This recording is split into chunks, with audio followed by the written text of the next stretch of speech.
E aí pessoal, tudo bom com vocês? Então vamos aí para mais uma aula de LabDIS C1, né? Eu sou o Leonardo e hoje a gente vai falar do nosso último tópico aqui do curso, que é recursão. Então, o que é isso? O que nos aguarda, né?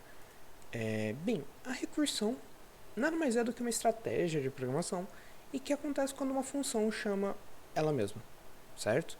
Então, ela pode se chamar diretamente, né? Então, eu crio uma função e dentro dessa função, a função chama ela mesma de novo, ou indiretamente. Então, por exemplo, eu chamo uma função que faz algumas operações, chamo uma outra função, essa outra função chama de novo essa minha primeira função, né? Para que serve isso, então? Por que eu vou chamar minha função de novo dentro dela mesma? Para que serve? Qual a utilidade? É usada para resolver com facilidade alguns problemas. Né? A gente geralmente fala que são problemas que são bons para recursão. Mas para outros, por exemplo, um laço de interação fora é melhor, porque a gente vai ver que para boa parte dos problemas a recursão equivale a você fazer um for, né? A fazer um while, a você fazer um laço de repetição. Mas claro que ela muda bastante como isso é feito e como as variáveis são manipuladas. Então, isso daí vai depender muito de caso a caso, qual o problema é melhor fazer um for, qual o problema é melhor fazer uma recursão, né? Normalmente, a gente divide a recursão num caso base, que é o cara que fala, olha, parou, como se fosse o critério de parada de um for, de um while, né? Que ele vai retornar o valor final da solução, e o caso maior, que a gente chama, que é expressado em função de problemas menores, né? O caso grandão, que a gente quer resolver e quer chegar numa resposta. É, Normalmente a gente divide isso, né? O caso básico era tipo, olha, cheguei no final, peguei o que eu tinha, volta, retorna o resultado. E o caso maior que a gente resolve, então, quebrando esse problema em pedaços menores até chegar no caso base, tá? Então, ó, como é uma função recursiva aí qualquer, né? A gente tem esse caso aqui, por exemplo, ó, vamos ver o que a gente está fazendo. A gente tem uma função main. O que a função main faz? Chama essa função que eu criei, que é a função recursiva. Eu só tenho um parâmetro de entrada inteiro, tá? Eu vou passar, por exemplo, 5 aqui na mão mesmo, só um exemplo super simples. O que acontece? Eu vou imprimir então a saída e o que eu vou fazer é que eu vou reduzir esse inteiro, né? Eu vou reduzir ele, né? Beleza, eu vou reduzindo esse meu inteiro e é a minha função. Vamos chamar ela. Tá, beleza, olha, eu tô chamando a função de novo. Ela tá reduzindo, mas não para, né? Eu não botei um critério de parada. Ela não tem nada falando pra ela parar, ela tá se chamando. E eu posso deixar aí rodando. Ela vai ficar rodando até quando? Até dar um stack overflow, né? Até acabar a memória stack do meu programa, porque cada vez que eu chamo a função, o que acontece, a gente lembra lá do começo, quando eu chamo a função eu coloco ela na pilha de memória dos meus dados, com os dados passados da função, né? A variável local da função, o parâmetro que eu passei, esse tipo de coisa. Obviamente com uma função pequena, meu computador com uma memória razoável, isso vai rodar bastante, até estourar a memória. Mas não tem parada, né? Então eu vou dar um Ctrl C aqui no meu terminal, não funciona também, óbvio. Eu vou só matar o programa, né? Matei o programa, porque ele ia ficar fazendo para sempre. Ah, beleza. Como a gente resolve isso? Simples, fazendo um caso base. Essa recursão não tem um caso base. Qual seria o meu caso base? Um if, falando, se o meu input for maior que zero, por exemplo, que é o que eu fiz nesse outro código aqui. Então, só com esse if aqui, a gente adiciona um caso base, digamos assim, para recursão, um critério de parada que fala, olha, não volta mais a partir daqui, né? Nesse caso, como eu não estou retornando nada, o meu caso base é só falar para ela parar de se chamar. Ó, chegou aqui, parou o que eu tinha que fazer, né? Se eu estou retornando alguma coisa, geralmente meu caso base vai retornar algo sem chamar de novo a minha função, tá? A gente vai ver vários exemplos disso depois, mas a gente está falando do jeito mais simples possível. Então, se eu rodar aqui essa mesma versão, só que com maior que zero, ele parou, né? 5, 4, 3, 2, 1. Então, ó, enquanto o input fosse maior que zero, ele rodava, parou o input, parou. Tá, o que está acontecendo aqui então direito? Agora que a gente tem uma parada, vamos pensar. O que eu estou fazendo, galera? Eu chamo minha função aqui na main, né? E aí dentro dela mesma, ela fala, olha, o input, né, é maior que zero? Eu imprimo o valor do input e chamo a função dentro dela mesma, né? Só que reduzindo em 1 o valor de input, né? Menos input, então eu reduzo o valor e chamo a função, né? Beleza, tranquilo. O que acontece? Se ele entrou como 5, quando eu falar isso, ele vai entrar de novo na função como 4. Imprime o valor 4, chama de novo. 3, imprime, chama de novo. 2, imprime, chama de novo. 1, imprime, chama de novo. Parou, né? Ele chegou para 0, não imprime mais, tá? É isso que ele está fazendo. Como não imprime mais, o que é importante aqui, galera, é que ele retorna e vai retornando para cima, né? Ele vai retornando para cima e saindo da execução de cada função. Como assim, saindo da execução de cada função? Quando eu rodei não terminou? Não. E isso é uma coisa muito importante, pessoal. O meu print estava aqui, certo? Antes de eu chamar de novo a função. O que acontece se eu chamar a função antes de eu imprimir o que é um input? Né? O que será que isso acontece? Vamos pensar o seguinte, antes da gente simplesmente rodar, né? Eu chamo a minha função. Se vocês lembrarem de função, o que acontece? Eu chamo a função executa tudo o que está dentro dela e só depois retorna.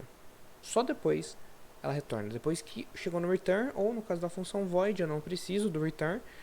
É como se eu tivesse um return nada aqui, eu não preciso. Ela vai retornar só depois que acabar todo o código dela, caso não tenha um return antes, né? Isso quer dizer o quê?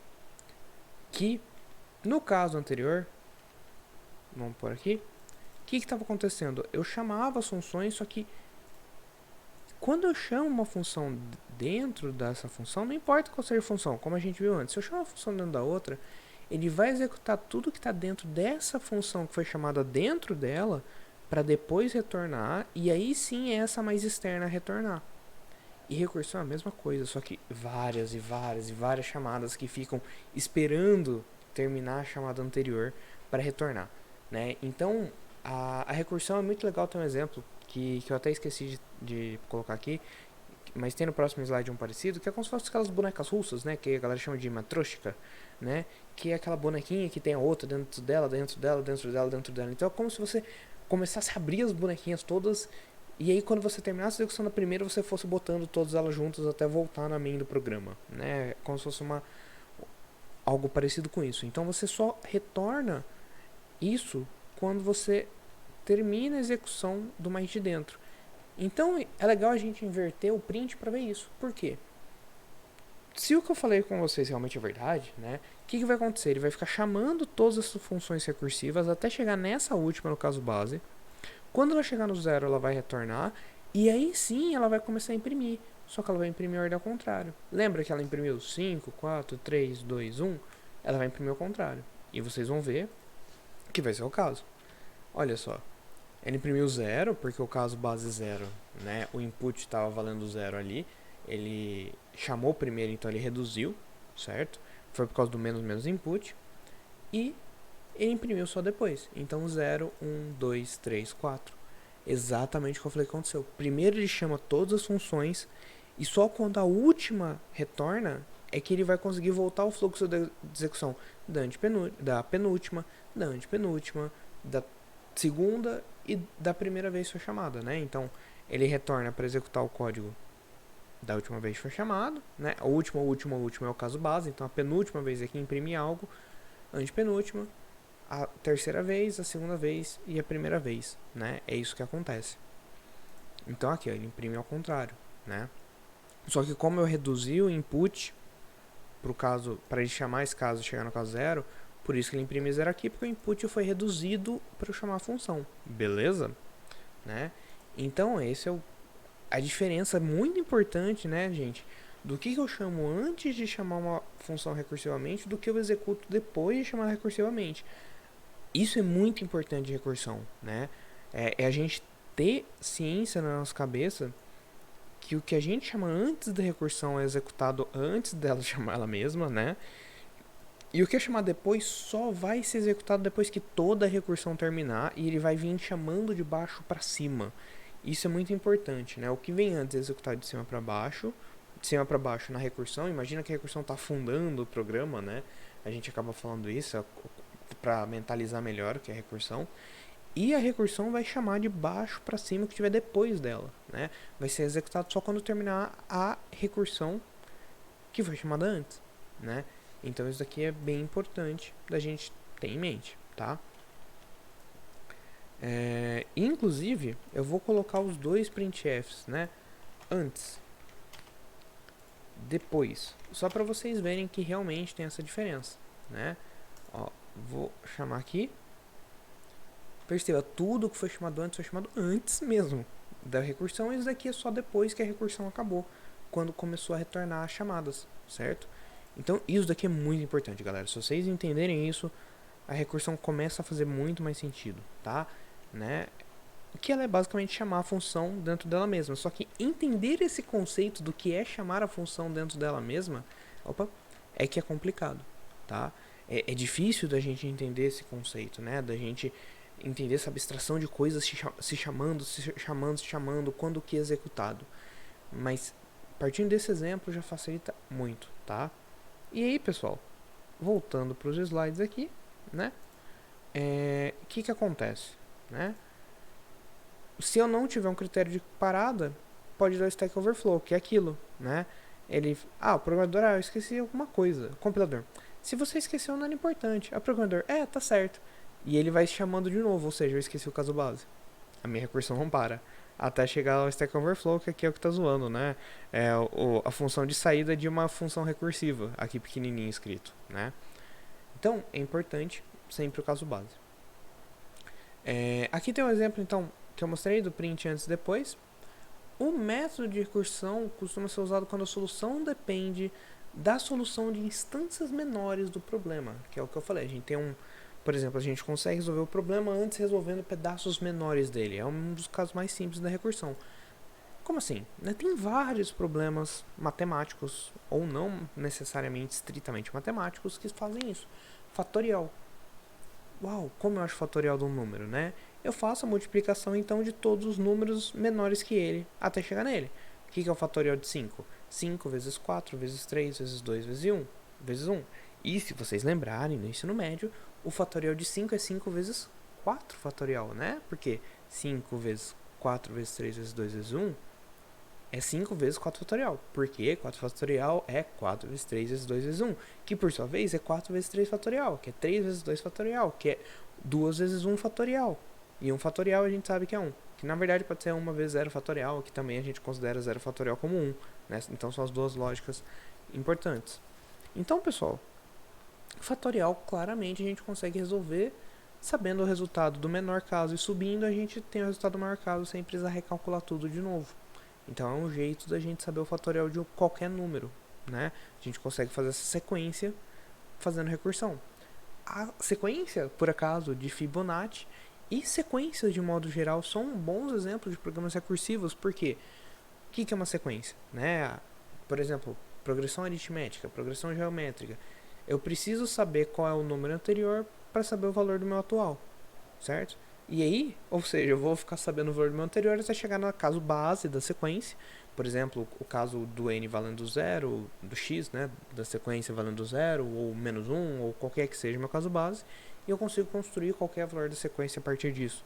Então, sequência em geral, muito bom para recursão. Busca binária.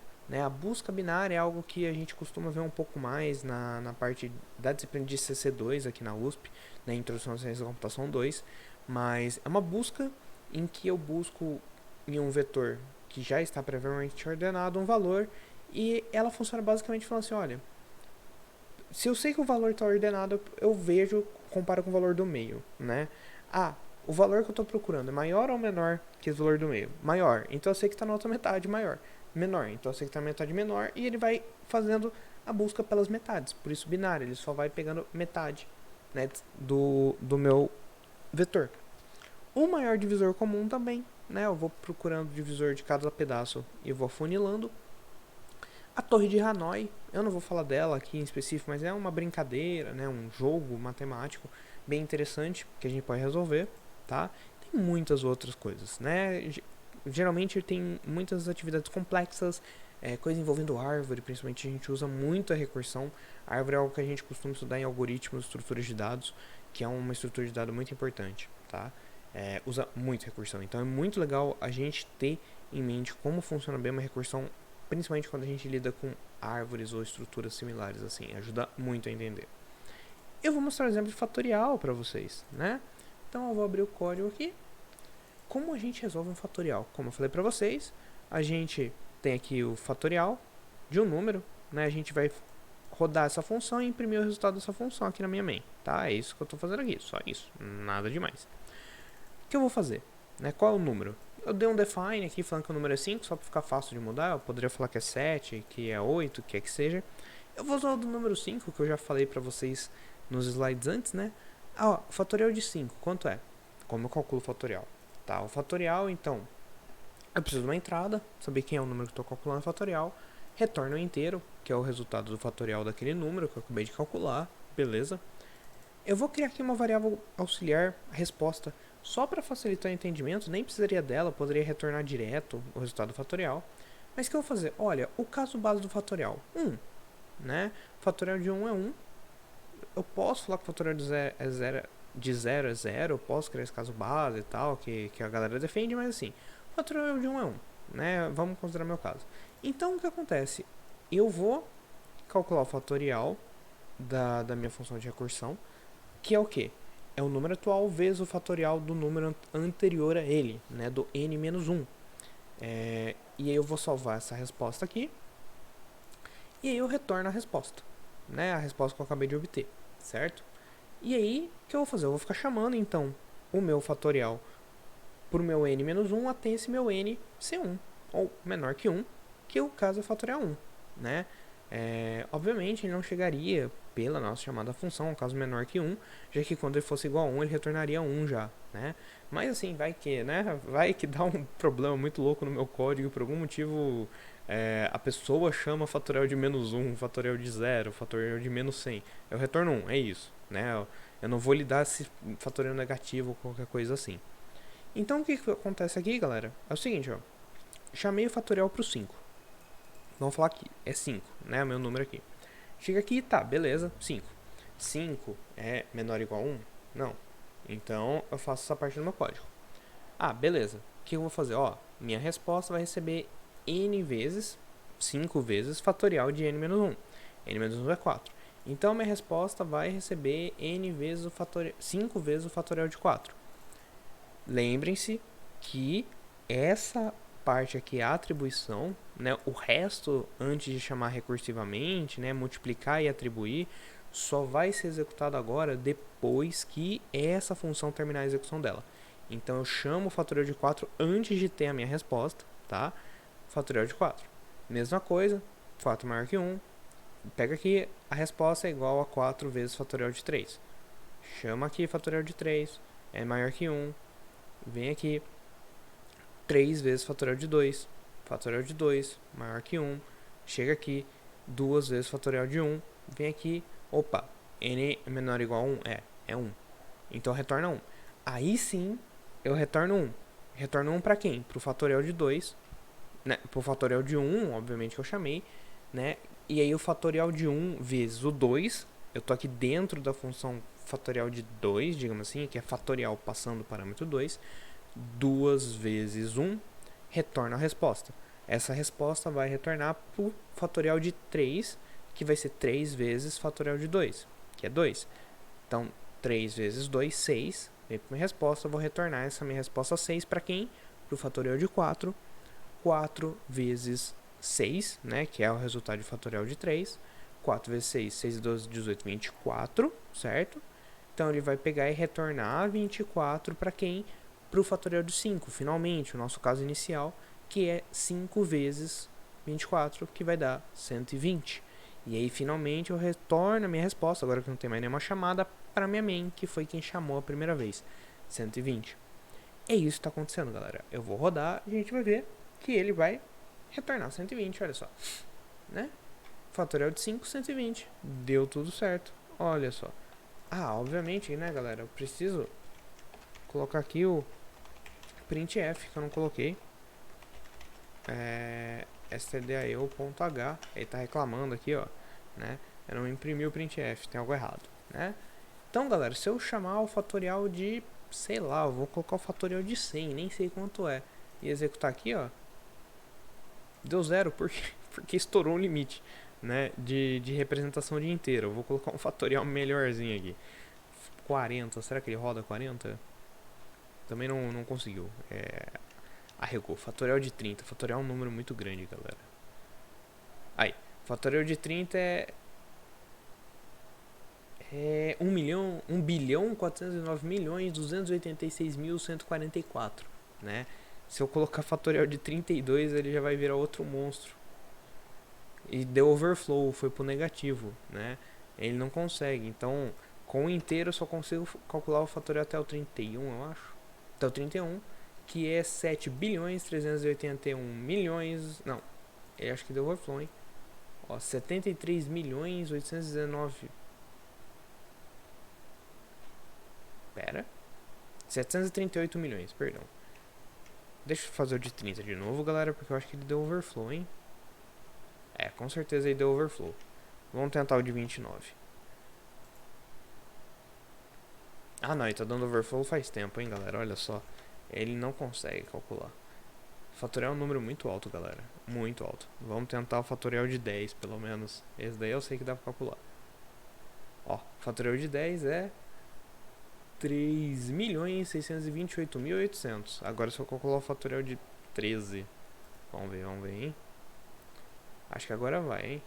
Ó, 3, 6... 1 bilhão 932 mil e pouco.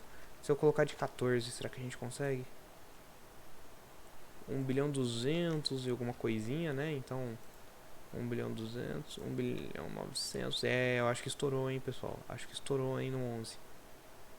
39 milhões. Beleza, 39 milhões dá pro gasto. Né? A gente tinha antes, então, 36, 39. Aí a gente joga pro 12. Vai já pra casa do bilhão, da centena de milhão. E se jogar pro 13, vai pra casa do bilhão, né? Vai pra casa do bilhão. Fatorial de 14 a gente já estoura. Já vira menor do que o número anterior, né? Porque a gente tinha antes 1 bilhão 900, virou 1 bilhão 200, bugou já. Então o fatorial de 13 com o inteiro é o máximo que a gente representa, tá? Mas sim, ele tá dando a resposta que a gente queria. E aí, se a gente jogar só 1, ele vai retornar 1, né? Fatorial de 1, acabou, né? Beleza, pessoal? Então, o fatorial é um ótimo exemplo de recursão, tá? Agora a gente vai ver o exemplo de Fibonacci, que vai continuar no slide. Eu vou aproveitar para mostrar os exemplos aqui. Agora é só exemplo, para a gente entender bem a recursão. Fibonacci, né? O que é Fibonacci? Se vocês lembrarem, a sequência de Fibonacci basicamente é aquele número mais o número anterior a ele, mais o número duas casas anterior a ele, né? É aquela sequência que você vai falar, tipo, quanto que é o Fibonacci de 2? Né? O Fibonacci de 2 na verdade é 1, porque é 1 mais 0, que dá 1. Quanto é o Fibonacci de 3? Né? O Fibonacci de 3 é o Fibonacci de 2 mais o Fibonacci de 1. Então, quanto que é 1 mais 1 é 2, né? Quanto que é o Fibonacci de 4, né? Então, a gente pode executar também, se quiser, né? Tipo, só para mostrar o Fibonacci, a sequência de Fibonacci, né? Fibonacci de 5, esse cara aqui é 3, a de 4 é 2, a de 2 é 1, a de 1 é 1, a de 0 é 0, né? Ele vai mostrando a sequência de Fibonacci até a casa X que eu estou passando, certo? Então não é mais um valor específico, e sim uma sequência de números, certo? Que obviamente eu estou imprimindo 1 a 1. Eu poderia calcular só o Fibonacci X, tá? E falar assim, qual é o valor do quinto índice da sequência Fibonacci. Mas no caso não, eu estou imprimindo qual é o valor do Fibonacci de todos os anteriores até o atual, só para mostrar a sequência em si, tá? Então eu fico calculando ele de novo, sem precisar. Mas o que eu posso fazer é só fazer isso daqui e falar assim, qual é o Fibonacci, então, de 5, né? Ele vai chegar e falar assim, Fibonacci na quinta casa é 5, né? É isso. No outro caso é de 0 a 4 que ele imprimiu, né? Claro. O Fibonacci de 10. Quanto que é o Fibonacci de 10? 55, né? Beleza? Então, galera, eu vou colocar aqui o Fibonacci de 6. pra gente usar de exemplo, que é 8, tá? Pra gente entender melhor o que está acontecendo. Então, se eu procurar o Fibonacci de 6, o que acontece? Eu vou chamar Fibonacci, que de novo retorna o resultado, que é o inteiro, né, do valor do elemento na posição n da minha sequência de Fibonacci, que aqui é a tua posição de parâmetro. Os meus casos de parada são, se n igual a 0 eu retorno 0, se n igual a 1 ou 2 eu retorno 1, que são os valores de caso base, né? O 2 não é necessariamente um caso base, mas você pode retornar direto 1 para facilitar a sua sequência, né, o cálculo. É uma otimização, mas o caso base mesmo, n igual a 1, retorna 1, tá? Porque o 2 você pode calcular a partir do 1, você não precisa do caso base em si. Se não, o que eu retorno? Eu retorno o valor da sequência de Fibonacci do número anterior ao que eu estou procurando, mais o valor da sequência de Fibonacci ao número 2 anteriores ao que eu estou procurando. Beleza? Legal. Como eu descubro o Fibonacci de n-1? Então, se eu passei 6, qual é o Fibonacci de 5? Ele vai vir aqui, pula os casos base e fala o Fibonacci de 5 é o Fibonacci de 4 mais o Fibonacci de 3. Beleza, mas ele vai primeiro procurar então o Fibonacci de 3, né? O Fibonacci de 4, perdão. Fibonacci de 4, vem aqui, o Fibonacci de 3 mais Fibonacci de 2. Vem aqui, Fibonacci de 3. Fibonacci de 2 mais Fibonacci de 1. Fibonacci de 1 eu já sei, beleza, mas e aí o 2 também. Então, quando eu chegar ao Fibonacci de 2 e 1, o que ele vai fazer? Vai falar, olha, é 1 mais 1, 2. Então, Fibonacci de 3, ele vai retornar aqui e falar Fibonacci de 3 mais Fibonacci de 2. Então, ele vai falar que é 2 mais 1, Fibonacci de 2 é 1, né? Que ele vai retornar, então, 3. Então, ele vai retornar aqui quando eu estiver procurando o Fibonacci de 4, certo? E mais Fibonacci de 3. E aí, o Fibonacci de 3 que a gente acabou de ver é 4, certo? 3. E o Fibonacci de 4 que a gente está procurando é 3 mais 2. Caramba, perdi já a sequência na minha cabeça. Perdão, galera. É muita coisa para manter na mente. Fibonacci de 5 é 5, então quer dizer que Fibonacci de 4 é 3, Fibonacci de 3 é 2. Isso. Aí a gente chega aqui e ele vai calcular o Fibonacci de 5 é o que? O Fibonacci de 4 mais Fibonacci de 3. Então é 5. E por fim o Fibonacci de 6, que é o Fibonacci de 5 mais Fibonacci de 4 é 5 mais o Fibonacci de 4, que é 3, se eu não me engano, e por isso dá 8. Isso, dá 8. Ufa. É isso aí. Então, galera, percebam que assim, a recursão é dificílima de acompanhar de cabeça se ela tem mais de uma recursão sendo chamada para cada chamada, tá? Eu posso ter. Percebam que eu fiz isso, né? Ele chama primeiro esse primeiro lote de recursão e quando esse cara retorna, que ele consegue executar esse para somar e aí depois o resultado é que ele retorna a execução daquela parte da recursão, né? A gente precisaria fazer um diagrama mesmo para acompanhar a execução e tudo funcionar, tá? Mas assim, o importante é saber que a gente está calculando basicamente Fibonacci dos números anteriores, chamando a função de novo e executando para aqueles valores. E para o computador não importa quantas vezes a gente fizer isso, tá? Não importa, a gente só está executando. Então eu posso colocar aqui, sei lá, qual é o número 24 da sequência Fibonacci, sei lá. E ele vai imprimir todos os números da sequência aqui. Obviamente ele bugou, ele estourou, né? Aliás, eu estou imprimindo só um número, por isso que ele não bugou nem nada, eu estou imprimindo só um número. Deixa eu voltar. Ó, aqui está a sequência Fibonacci inteira até o elemento 23 dela, né? Que eu estou fazendo até 24, então é o elemento 23 dela, 28.657. E está indo, né? Então a gente consegue calcular recursivamente. Existem técnicas que, se vocês fizerem disciplina, por exemplo, de algoritmos avançados, né? Vocês vão descobrir que existem algumas técnicas que, eu estou calculando já, né? Esse valor aqui. Quando eu faço um n-2, eu já tenho o valor, né? Tipo, do que eu calculei no n-1. Eu preciso calcular de novo. Nossa, que estranho. Então, existem técnicas que a gente chama de programação dinâmica, que a gente faz uma das técnicas de programação dinâmica, por exemplo, fazer uma lista dos valores que eu já calculei e quando eu chamasse minha recursão e já tivesse aquele valor, eu já devolvia, tá? Existem otimizações para isso, né? Se alguém por acaso está vendo eu falar e pensou nisso, existem sim jeitos de otimizar. Não cabe no escopo CC1, é uma técnica bem mais avançada, assim, Não é impossível de fazer, tá? Entendendo bem o conceito de recursão, dá para entender bem o conceito de programação dinâmica, tá? É que muitas vezes o aluno fica com dificuldade no conceito base de recursão e aí a programação dinâmica acaba parecendo algo muito, muito complexo, tá? Mas é basicamente otimizar uma recursão, tá, pessoal? Então, esse aí é Fibonacci. Qual é o próximo exemplo que eu quero mostrar para vocês? É de MDC.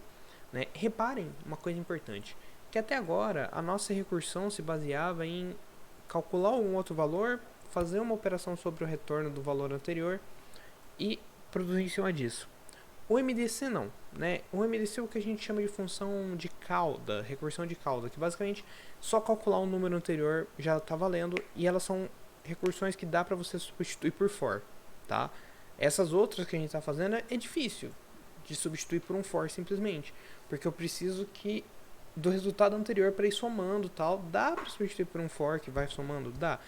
Mas Fibonacci, por exemplo, seria algo muito difícil, né? Com duas condições. O fatorial daria para você só ir fazendo o anterior, mas o Fibonacci, por exemplo, ficaria muito difícil. Muito difícil da gente fazer com essas duas partes ao mesmo tempo, né? A gente teria que fazer um for bem mais complexo e a recursão deixa mais limpa a solução. Tentem pensar como vocês fariam Fibonacci com for. Seria bem mais difícil. O MDC não. O MDC é mais claro o que está acontecendo, né? Beleza, o que é o MDC, né? Para quem não lembra da matemática do ensino médio, máximo divisor comum, que é o maior número que eu consigo dividir dois números que eu estou passando de entrada. Ah, beleza. Como que eu faço o máximo divisor comum, né? O que acontece? Eu tento passar o maior número aqui primeiro. Na verdade, eu ia fazer o exemplo errado. Eu garanto, tipo, x é o maior número e y é o menor número, tá? A gente tá falando aqui, vamos garantir que o x é maior só por conveniência. O que eu faço? Falo o seguinte, olha, se o meu y, meu menor número, chegar no zero, eu sei que o maior divisor comum que tem é o meu x, né? É o número maior que eu acabei de passar aqui. Eu cheguei no zero de 1, então o máximo, pelo menos, é o que eu acabei de passar. E o que eu faço no caso não base, né? Eu chamo a mesma função de novo, só que o que eu faço, em vez eu troco o x pelo y, certo? E eu falo que o meu y agora, o meu outro parâmetro, é o módulo da divisão de x por y, certo? Então o que é isso? O módulo da divisão é o resto da divisão. O resto da divisão de x por y eu faço o MDC. Isso é um jeito bem computacional de calcular MDC, né? A gente geralmente faz na mão ali, vai tentando fazer o que acontece, mas vamos ver o exemplo base e pensar, olha, MDC de 6 e 4, né? Eu passo aqui 6, eu passo aqui 4, o 4 não é igual a 0, eu faço essa recursão. O que vai acontecer agora? Eu vou passar o MDC de 4 e o módulo da divisão de 6 por 4. Se eu divido 6 por 4 dá 1, resto 2. Né? O módulo é o resto da divisão, então eu passo 2. Então eu falo que agora eu vou tentar achar o máximo divisor comum entre 4 e 2. Né? 4, 2. 2 diferente de 0. Máximo divisor comum entre 2 e... Quanto que é 4 dividido por 2? É 2 com o resto 0. Opa! Vou passar então a divisão de 2 e 0, hein? 2, 0. Y é igual a 0? É, porque é 0. Eu retorno então quem? O 2. Quando eu retorno 2, eu simplesmente venho aqui e falo 2, retorna o retorno de 2. Né? Ele retorna o resultado daqui do anterior, que é 2, que volta para outra de cima, que é 2, que vai subindo e retorna só o resultado final. Né? Então isso a gente chama de recursão de cauda, porque eu só quero o resultado final. Eu não vou adicionar o resultado do anterior ou não. Eu só quero o resultado do caso base. Né? Eu quero chegar no caso base e o caso base é quem vai me dar o valor final da minha resolução. Né? Isso é o que a gente chama de recursão de cauda, muitas vezes. Né? Então, no caso que a gente acabou de descobrir aqui, o máximo divisor comum de 6 e 4 é 2. Certo? Então, só rodar aqui, 2. MDC é 2. Vamos falar o máximo divisor comum de 20 e 18. Vai ser 2 também. Né? Porque, obviamente, 18 divisível por 9, por 9, por 6 e por 3 e por 2, certo? Só que o 20 é divisível por 5, por 4, por 2. Por 10, por 5, por 4, por 2. então o 2 é o máximo divisor em comum entre os dois, né? Se eu colocasse outro número aqui, por exemplo, 30 e 18, aí sim a gente teria, por exemplo, o 3, né? O 6, perdão, o 6. Eu teria o 6 que é divisível por 2 e por 3, né? Então isso daqui é uma fórmula matemática que a gente consegue achar que facilita, digamos assim, o nosso cálculo mental, né? Se a gente fosse programar o cálculo que a gente faz de cabeça no computador seria muito trabalhoso. Mas o que acontece é que você sabe que, tipo, você precisa chegar no caso em que o resto da divisão de um pelo outro, né, é zero, né? O resto do que vai sobrando da divisão de um pelo outro tem que chegar a zero em algum momento, né? A ideia é chegar e fazer assim, olha, 30 módulo 18 é 1 sobra quanto? Sobra 12. Então aí eu faço 12 18 módulo 12, né? Aí eu vou fazendo até achar a saída, né? Então, no fim das contas, eu conseguiria substituir isso, por exemplo, com for, né? Fazendo um while, por exemplo, fazendo enquanto x módulo y fosse diferente de zero, né? E aí eu retornava o x quando isso acontecesse. Eu poderia fazer, mas é uma solução que fica bonita em recursão, né? E aí, pessoal, o último exemplo que eu vou mostrar para vocês é a busca binária. Que é o que eu falei, é um exemplo um pouco mais avançado, mas é um tipo de recursão de cauda, né? Porque a gente que é só o resultado, chegou no final a gente retorna tudo. O que eu vou fazer aqui, galera? Então, o que é a busca binária? Né? O que eu expliquei para vocês por cima no slide. Suponha que eu tenho um vetor, né, uma sequência de números que está ordenada. Eu deixei 1, 2, 3, 4, 5, 6, 7, 8, 9, 10. E eu vou fazer o seguinte, olha. Eu vou chamar a busca binária. A busca binária precisa do tamanho inicial do meu vetor, a posição inicial do meu vetor, que seria o 0, a posição final do meu vetor, que seria o 9, o índice 9 é o último índice, né? A chave que eu estou procurando, por exemplo, o 10, né, a última delas, né, a chave, o valor que eu estou procurando, e o vetor em si, né? Eu passo meu vetor, lembrando que o vetor, quando eu passo, eu já pego a referência, então ele, se eu alterasse alguma coisa, ele alteraria aqui direto, os outros não, né, que são passados por parâmetros, eu copio o valor no final, e não passo o endereço, como é esse caso. Eu vou fazer o seguinte, né? A minha busca binária, como eu falei, ela fala o quê? Ela busca o número do meio, verifica se a chave que eu estou buscando equivale ao valor do meio, né? Se ela é igual ao valor do meio, né? Se ela for igual ao valor do meio que eu achei, se não for, o que eu vou fazer? Eu vou ver, olha, a chave é menor que o valor do meio? Então eu vou procurar na metade da esquerda, porque como eu sei que o meu vetor ordenado só funciona em vetor ordenados, eu sei que tudo que tiver à esquerda é menor que minha chave, então deve estar ali naquela metade, né? Então eu procuro na metade. Se for maior, eu procuro na outra metade. Então o que acontece? Se eu falar assim, não, minha chave está na metade maior, que é o meu caso, né? Metade do meu vetor, então seria o 5 aqui, né? E aí o que eu vou fazer? Eu vou olhar e falar assim, beleza, eu preciso agora procurar metade do meu outro lado do vetor, que vai ser o 8, que ainda assim é menor que 10, então eu vou olhar na outra metade do meu vetor. No caso, cairia para o 9, né? Vocês vão ver ali na divisão que vai cair pelo menor número, né? A gente fala que é por floor, por piso, ou seja, se eu chegar num número quebrado, eu descarto a parte decimal dele. Então, por exemplo, se eu fizesse, por exemplo, 1 dividido por 2 dá meio, no caso eu pego o 0, que seria esse caso aqui. Eu pego o 9 e falo, não, é maior ainda e só sobra o 10. E ele fala, não, é o 10. Eu retorno o 10, tá? Isso seria a ideia da busca binária. Em código, o que eu faço? Olha, eu procuro pelo meio, né? Qual é o meio do meu vetor? Eu posso falar simplesmente que é tipo o fim dividido por 2, o tamanho dividido por 2? Posso, mas como eu calculo esse tamanho, né? Lembra que eu falei que a gente divide no meio? Se a gente divide no meio na metade esquerda, até faz sentido, né? Eu começo o vetor no 0, termino no vetor, sei lá, no 5. Beleza, a metade é o índice 2, né? 0, 1, 2, 3, 4, 5. Então a gente, como eu falei, quando dividir para metade, né? A gente vai dividir 6 por 2 dá 3, é o índice 3, né? 0, 1, 2, 3. Depende de como a gente calcula, enfim. Mas aí tem um problema. Se tiver a nossa metade, né? Se a gente ficar tipo 5, 6, 7, 8, 9, 10, né? Tiver nessa outra metade. Ou vamos falar só 7, 8, 9, 10, né? O tamanho é 10, só que a gente está começando na posição 6, né? O índice 5, no caso, mas na posição 6 do vetor. Como a gente calcula? Então existe um jeito de fazer isso que é, olha, pega o valor inicial, soma com o valor final, divide por 2. E aí você vai ter essa saída. Então, por exemplo, se a gente fez isso aqui, né? Por exemplo, o vetor tem índice de 0 a 9, né? Vamos falar aqui.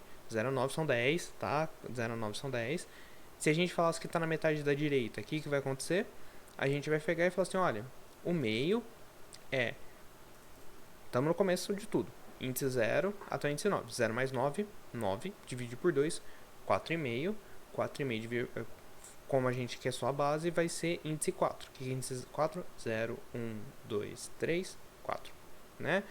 É o quinto índice, é o quinto valor do meu vetor. Beleza, vou olhar o valor dele, que é 5, como a gente fez de 1 a 5, né?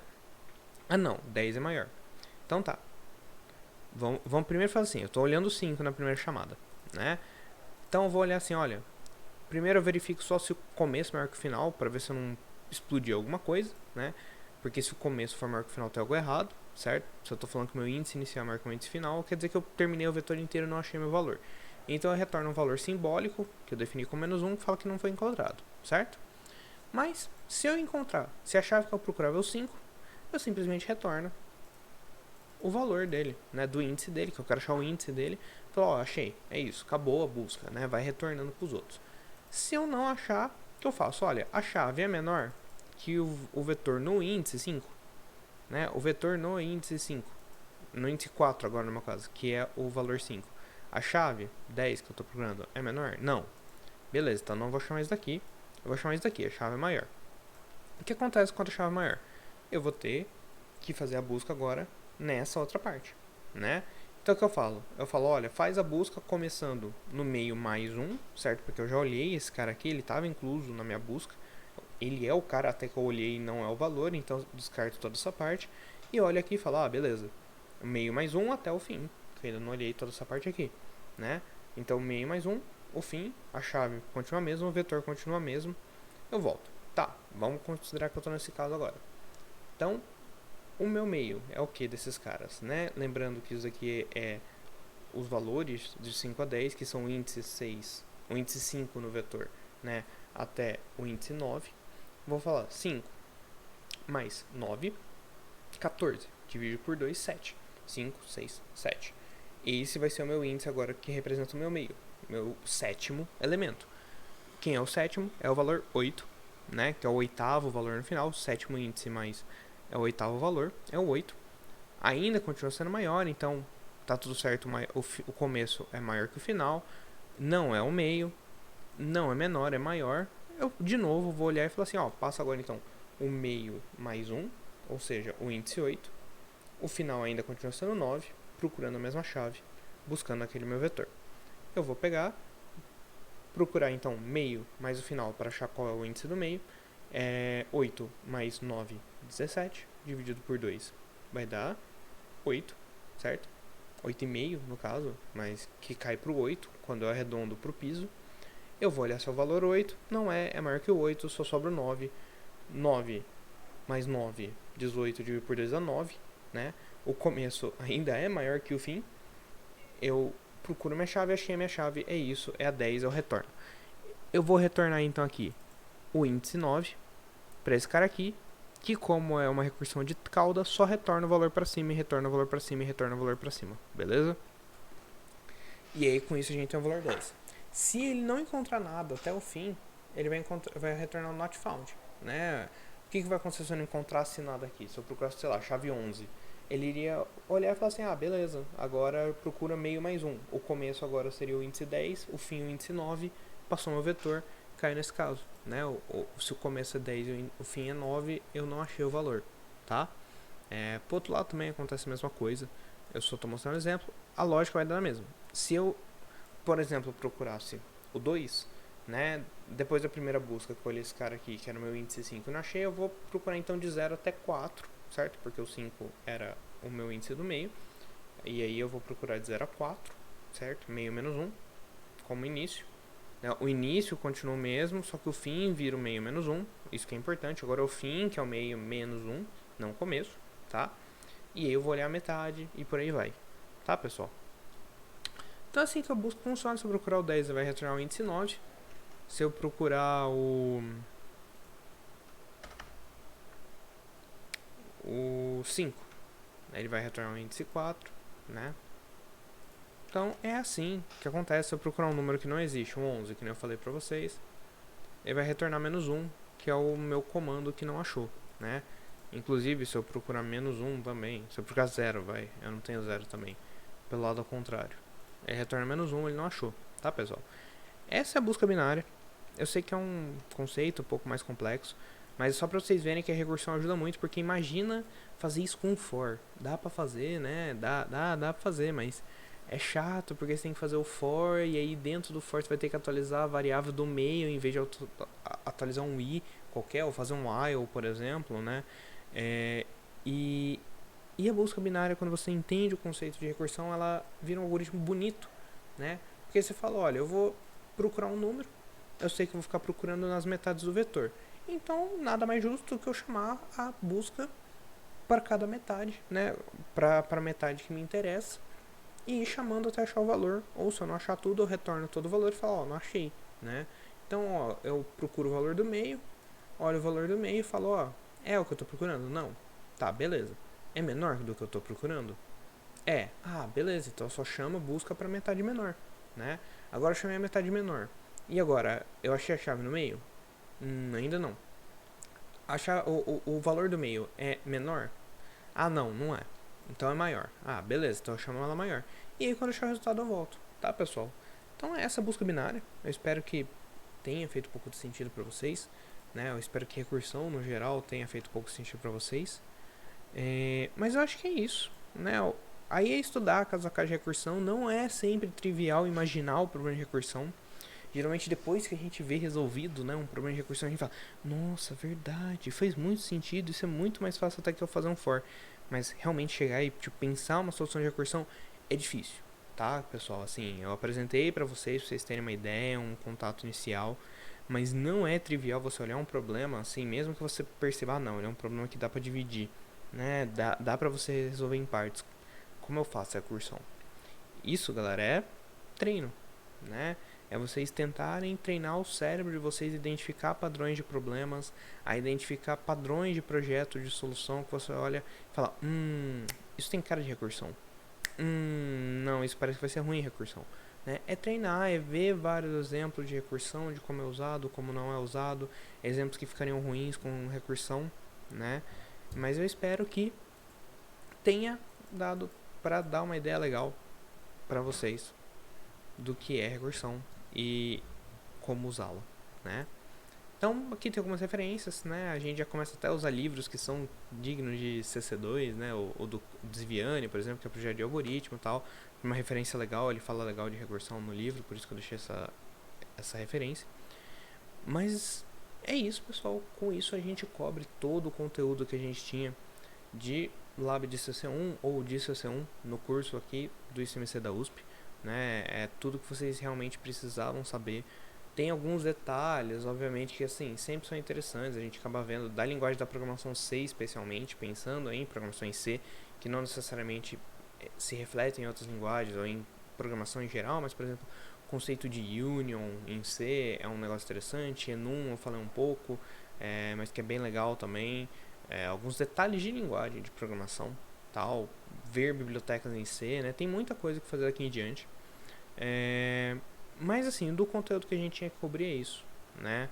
Agora, para quem quiser ver mais outras coisas, né, os próximos cursos, geralmente o que o pessoal vai é ou atrás de algoritmos e estruturas de dados, né, aprender as diferentes estruturas de dados em C, aproveitar que já sabe C e ir atrás disso, aprender algoritmos diferentes, complexos, que resolvem problemas diferentes, né, problemas de ordenação, problemas de busca, como a busca binária, tudo mais.